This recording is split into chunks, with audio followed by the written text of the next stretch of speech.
Corpse of Charlie Rull. Written by Joseph Payne Brennan. Told to you by Edward E. French.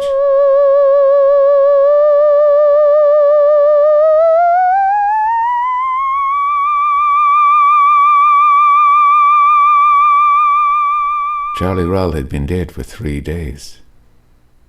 He had been crossing through the cattail swamp adjacent to his shack shelter in the city dump when the heart attack struck. 30 years of cheap whiskey, greasy food, and general physical abuse had finally caught up with him. He toppled into a scum-covered pool. There he lay, unmourned and unremembered. Ordinarily that would have been the end of it. Someday, of course, a muskrat hunter or another derelict might have run across a skeleton with a few shreds of cloth adhering to its discolored bones. Even that was unlikely. The enormous marsh rats had teeth like steel chisels.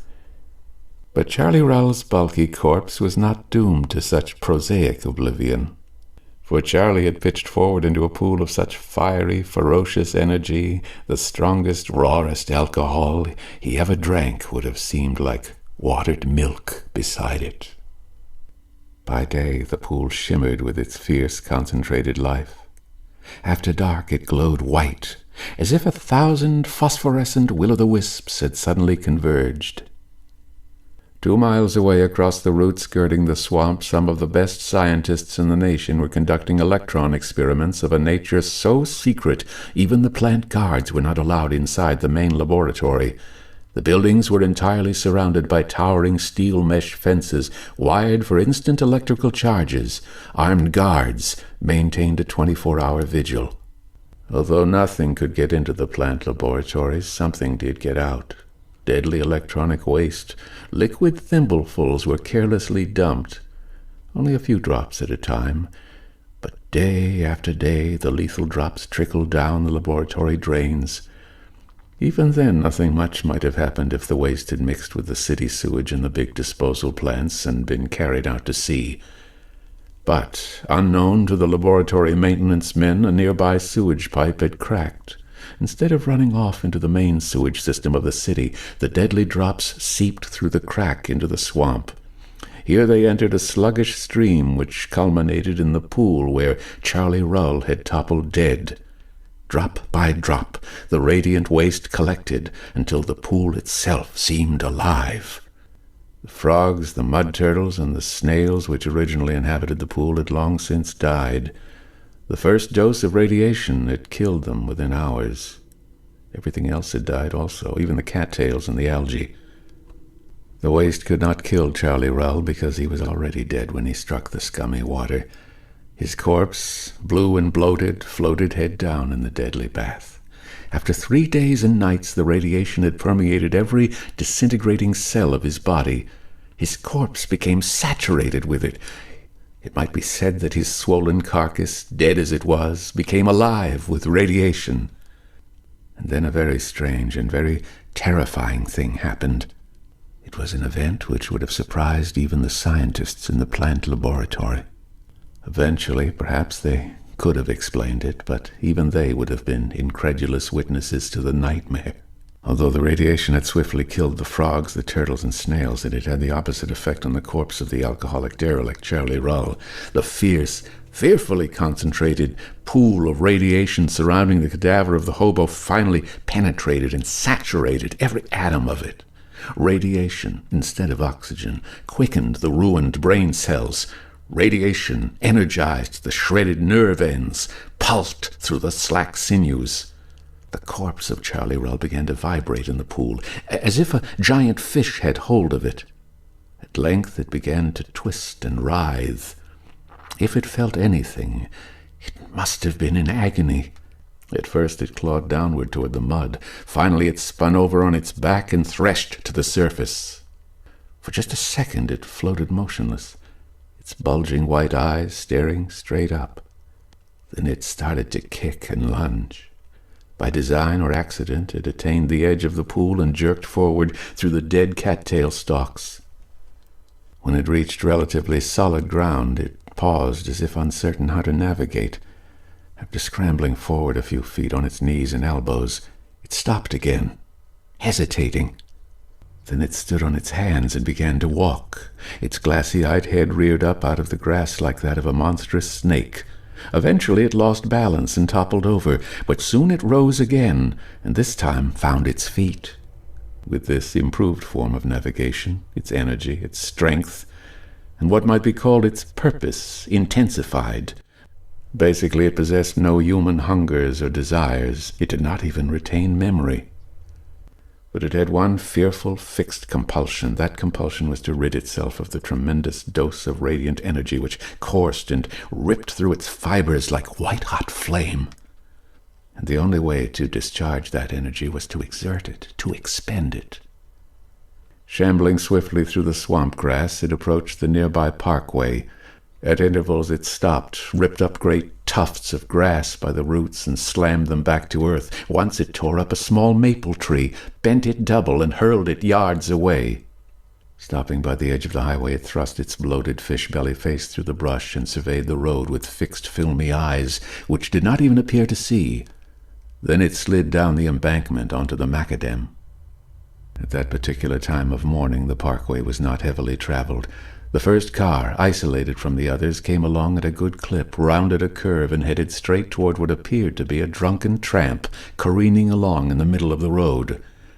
Although the driver slammed on his brake and hit the horn, the crazy hobo did not even attempt to leap aside. The car slowed, but not nearly enough. It rammed into the derelict, knocking him down. When the car finally came to a stop, the tramp was out of sight underneath. Cursing, the salesman-driver shot a quick glance at his rearview mirror, saw that there was no one behind him, and decided to keep on going. Why get into a peck of trouble over a drunken derelict who was actually far more at fault than he himself? But the car did not respond when the salesman pressed the accelerator. Something seemed to be holding it back. The driver stuck his head out of the window just as the rear end of the car rose into the air. A second later it flipped over, landing on the highway upside down. Miraculously, the driver was not hurt. His first thought was that he had struck some freak circus strongman out on a drunken spree. A moment later, ultimate terror ended all coherent thought. The puffy, gray-white face which appeared at the window was that of a corpse which had been long immersed in water. Its glazed, out-of-focus eyes were the eyes of a corpse, and yet it seemed to shine and pulsate with a kind of inward energy. When it reached through the window with its long, hairy arm, the driver was already half dead with fright, unable to move. The thing's claw-like fingers, armed with heavy black nails, closed over his face and tore the flesh away from his cheekbone. He screamed in agony. Then it seized him by the throat and dragged him toward the window. His head came out, but the rest of him sprawled awkwardly inside the overturned car, stuck. The thing grabbed him by the head with both huge hands and began to pull and twist in a kind of maniacal fury. His shrill screams quickly turned to strangled gurgles. When the thing finally got him through the window, his head was attached by little more than a shred of muscle and bone. In a matter of minutes, his body was no longer recognizable. The thing tore it to pieces. Then it repeatedly lifted up the car and slammed it down in the highway.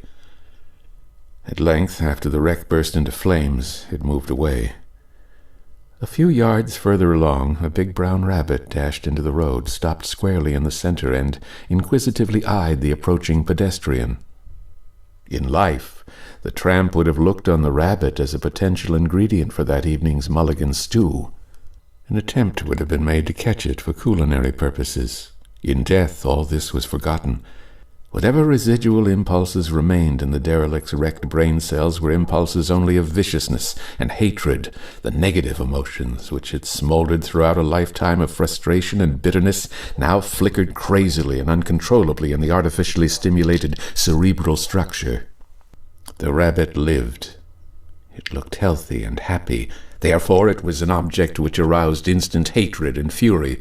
It must be caught and crushed to death. Also, some of this horror's searing, unbearable energy might be consumed in the process of destruction.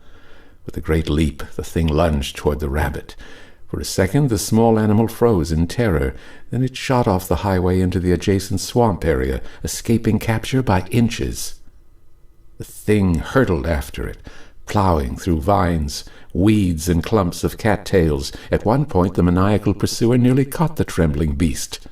Shortly afterward, however, the hunter lost it in the brush tangle. Trampling and flailing its arms in berserk fury, it continued along the fringe of the swamp not far from the highway. Meanwhile, a number of cars had passed and seen nothing. Nothing, that is, until they came upon the burning wreck and the hideously rent corpse of the unlucky driver. A few who were not too ill to resume driving rushed off to report the ghastly find. The thing sloshed through the swamp border for nearly a mile before it again emerged onto the highway. It had forgotten the rabbit, but it was still consumed by lethal savagery and by a ferocious impulse to expend the monstrous energy which pulsated inside it like streaking fire. At this point it saw the hitchhiker. He was lounging along the edge of the road, rather perfunctorily extending a thumb toward whatever traffic appeared. An olive-skinned young man, sporting a neat toothbrush mustache. He was the picture of vagabond Latin insouciance. His flashing black eyes and brilliant smile were a temptation to most of the lady motorists.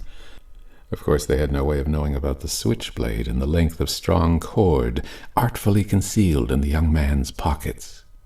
The hitchhiker was startled, but not frightened, by the appearance of the derelict who shambled out of the weeds alongside the road. Shrewdly inspecting the newcomer, the young man concluded the tramp was reeling away from an all-night alky session in the nearby hobo jungle. The bum might be mean, but he looked too drunk to be dangerous. The hitchhiker was flip. "Hi, sport. Looks like you really tied one on." The tramp did not reply. His red-rimmed, fish-belly eyes regarded the young man with a baleful stare. Disregarding the possibility of oncoming traffic, he lunged across the road. The hitchhiker jumped aside, scrambled halfway up the highway embankment, and whipped out his switchblade. He, too, was a killer, but he preferred to kill quietly in the darkness, while his female victims lay securely bound and gagged. Nevertheless, he was not as yet unduly alarmed. The bum was crazy drunk, but he didn't seem to have any weapon, and he looked clumsy. The sight of the switchblade did not stop the derelict. He began climbing the embankment, awkwardly but swiftly. There was something about the tramp's swollen, death-like face, something about his glazed, bulging eyes, which the young man found unaccountably disconcerting. But he suppressed an impulse to run, and instead slashed forward and down with the switchblade. He was quick as a cobra. The razor-sharp blade sliced through the puffy flesh of the vagrant's face. The hitchhiker struck again. The blade slashed alongside the drunk's head, nearly severing an ear. The hitchhiker then leaped quickly backward, ready to cut again if need be. He assumed that the bum, punished as he was, would back off down the embankment. In this he was mistaken. In spite of his wounds, the derelict kept coming. Just before the tramp sprang toward him, the young man noticed something which drained him of every last drop of what might be charitably called courage. Although his attacker had been slashed twice, severely in the face and alongside the head, not a drop of blood flowed out of the cuts. The left ear itself dangled upside down, bloodless. With a wild yell of terror, the hitchhiker dropped his knife, spun about, and sprinted toward an open field which extended along the embankment. The tramp bounded after him. The field was separated from the top of the embankment by a low stone wall. In his frantic haste to scramble over the wall, the hitchhiker did not see the single strand of barbed wire which had been stretched just above the stones of the wall as a deterrent to trespassers. Catching his foot on the wire, he fell headlong. Before he could gain his feet, the drunken tramp had pounced on him. Galvanized by ultimate terror, he struggled frenziedly, but he was doomed. He was in the grip of a thing which possessed the strength and ferocity of a great animal, of a maddened gorilla or a tiger driven by fury. The thing began to tear him apart, piecemeal. His shrill, tortured screams echoed up and down the highway, across the entire width of the field, to the edge of the distant trees. When the tramp finished, what remained in his hands resembled something fresh out of a butcher's shop. He turned, shambled back to the edge of the embankment, and hurled the red bundle down onto the highway. Something swinging against his face irritated him. Reaching up, He wrenched off his dangling left ear and tossed it down after the shapeless remains of the hitchhiker. Then he climbed over the wall and started across the field. Little 3-year-old Cynthia was playing in the big meadow back of her house when she glanced up and saw the boogeyman. He was hiding in the trees at the edge of the meadow, watching her. She ran screaming toward the house, her chubby legs churning, her blonde head seeming to bounce among the buttercups and daisies. Hearing her frightened cries, Mrs. Mellet met her at the back door. She assumed the little one had seen a snake, a toad, or some such creature. Cynthia rushed into her arms, sobbing with fear. "Mommy! Mommy! Boogeyman! Boogeyman!" Puzzled, Mrs. Mellet gazed across the meadow. It looked empty. A barn swallow skimmed over the wild flower tufts, and that was all. As she watched, frowning, something lurched out of the trees at the edge of the meadow.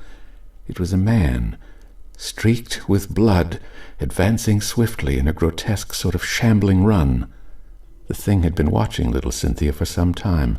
It had been puzzled. Her small blonde head, barely level with the tops of the buttercups, had seemed to be something growing in the field, like a big yellow flower. But suddenly the big flower had darted away, making noises, and now the thing finally realized that it was something alive, which might be torn apart. Leaping into the meadow, it lunged after the little one. Mrs. Mellet's first impulse was to hurry forth and meet the man. He looked as if he had been severely injured. He would need help. But something made her hesitate, some obscure prompting of fear, whose source she could not have named, held her in the doorway, clutching the child. The thing was nearly across the meadow before she got a clear look at it. Its bloated, blood-spattered face was gray and shapeless like that of a dead man. Its filmy, cataleptic eyes did not resemble those of a sentient human being. One ear was missing. The thing's clothes were torn, wet and filthy, crusted with what appeared to be dried blood. It saw them both now and rushed through the meadow's last fringe of grass and flowers. Mrs. Mellet wavered no longer. Snatching up little Cynthia, she sprang inside, slammed and bolted the door. Reaching the door, the thing scrabbled at it briefly and then hurled itself against the panels. Guided by an instinct beyond her knowledge, Mrs. Mellet had already hurried through the house. As the splintering crash of wooden panels reached her ears, she slipped quietly through the front door, closed it as soundlessly as possible, and cradling Cynthia in her arms, hurried toward an adjacent hayfield on the opposite side of the house, where the tall grass afforded cover. She was gambling that the tramp would first search the house, yet she was afraid to go far for fear the intruder might see her through the windows and rush out. As soon as possible, she stretched prone in the deep grass of the field, whimpering. Cynthia crouched beside her. It sounded as if a cyclone were tearing at the house. She could hear the rending of wood, the crash of glass, the heavy thump as plaster struck the floor. For nearly an hour the roar of destruction continued, seeming to advance from room to room, from floor to floor. At length the racket ceased. Mrs. Mellet was sure the invader had finally come out of the wrecked house. She hugged the earth, praying, pressing her hand over little Cynthia's mouth to stifle the sound of her whimpering. For a minute or two there was silence. Then Mrs. Mellet heard the horse in the nearby corral neighing nervously. In a moment she heard its flying hooves, heard its shrill trumpeting of terror. The hooves raced around and around, furiously, frantically. Abruptly they stopped, and the horse screamed. Mrs. Mellet thought she was going to faint. She had never heard a horse scream before. Clutching little Cynthia, she lay in the tall grass, weak with fright, for nearly an hour. At last she dared look up. There was no one in sight. Inch by inch she moved out of the field toward the path which led to the highway. Cynthia huddled in her arms, tear-stained, but now too tired to cry. She got into the path which passed the corral. She didn't want to look toward the enclosure, but felt she must. She decided not looking might be worse. When she saw what the thing had done to the horse, she did faint. After ripping the horse apart, the blood-spattered corpse of Charlie Rull wandered back into the meadow where it had noticed little Cynthia. She was not to be found in the house. Possibly, therefore, she was back where she had first been seen. Not locating her, the thing lost interest in the Mellet farm and wandered back into the woods. Occasionally it seized one of the smaller trees and either tore it up by the roots or broke it in two. Coming out of the woods farther along, it entered another field. Here, either because of an aimless impulse or because of a retrogressive tendency in its ruined brain cells, it decided to crawl.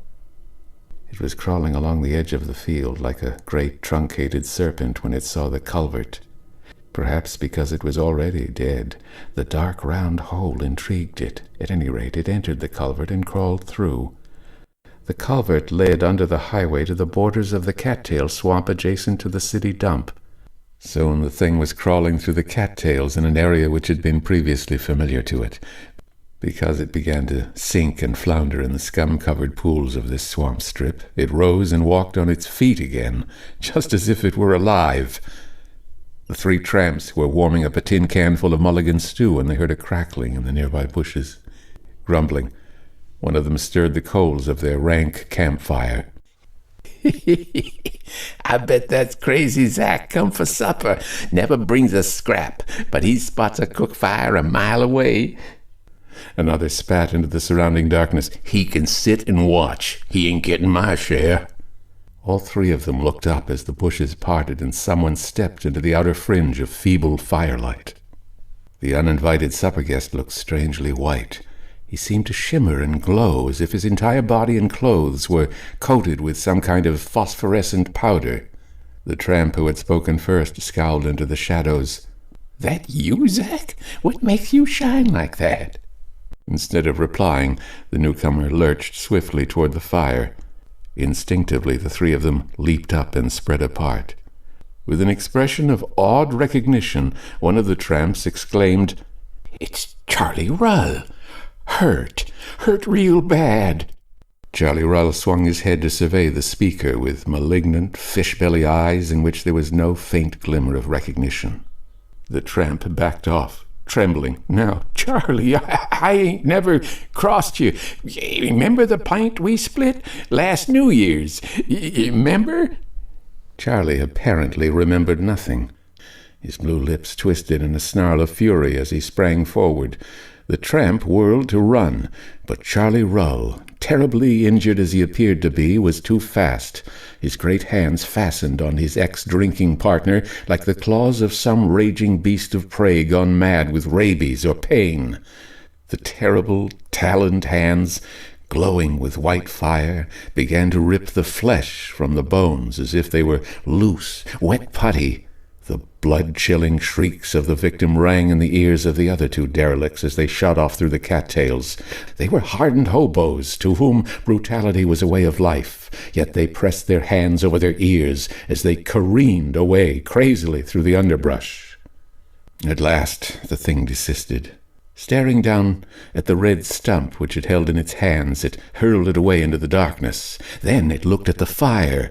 Here in the darkness the fire appeared to be something alive. The thing seized it, but the little red dancers broke away and fell on the ground. In a renewed burst of fury, the thing kicked savagely at the red dancers, scattering them in all directions.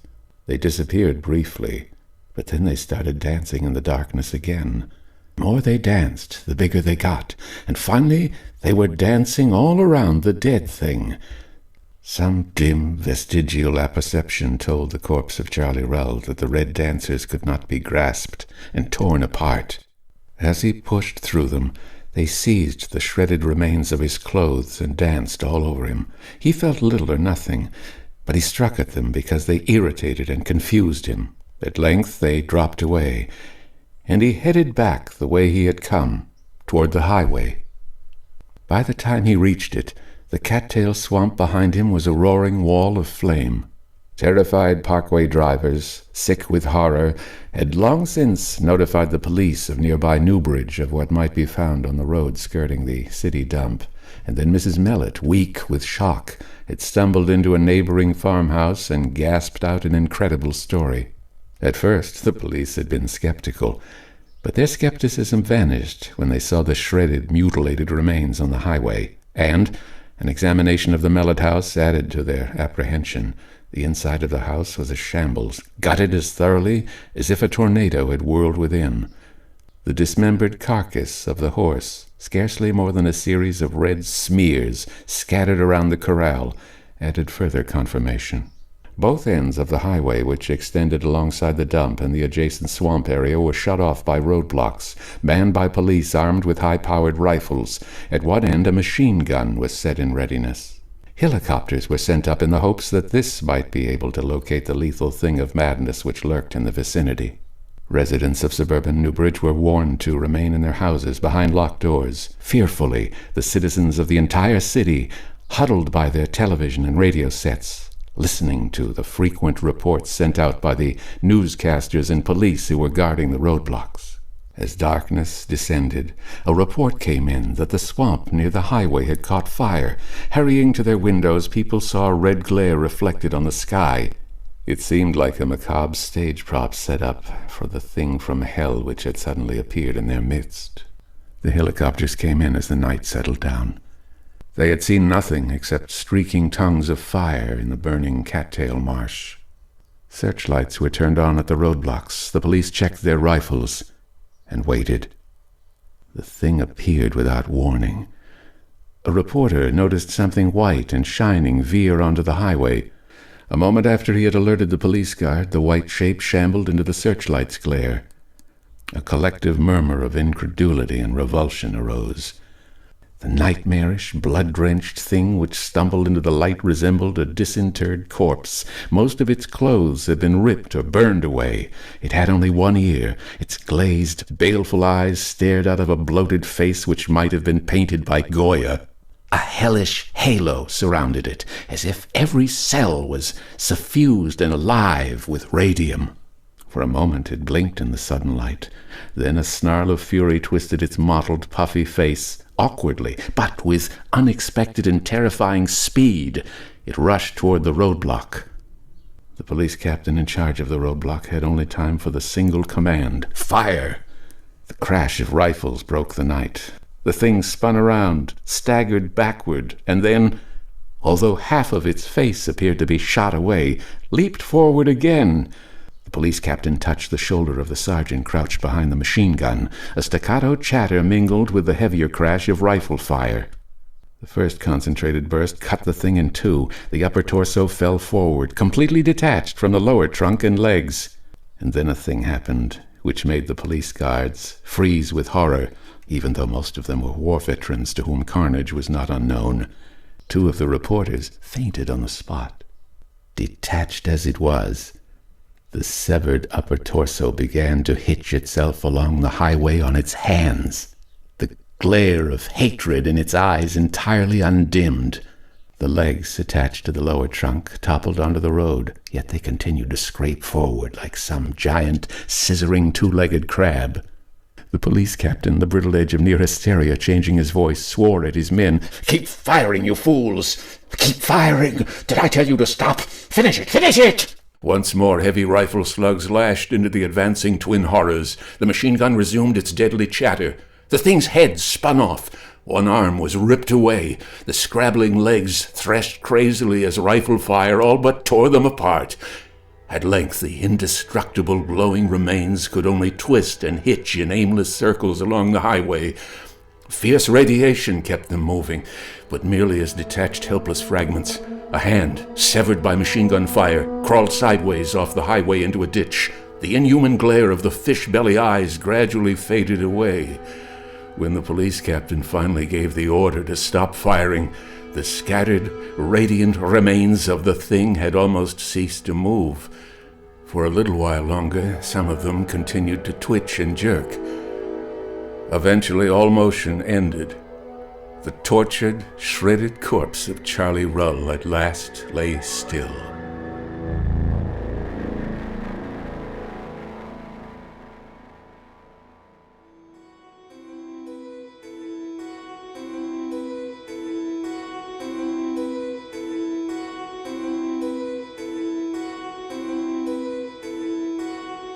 This recording of the corpse of Charlie Rull is copyright 2025 by Edward E. French, all rights reserved. Inquiries should be addressed to email edwardfrench06@hotmail.com.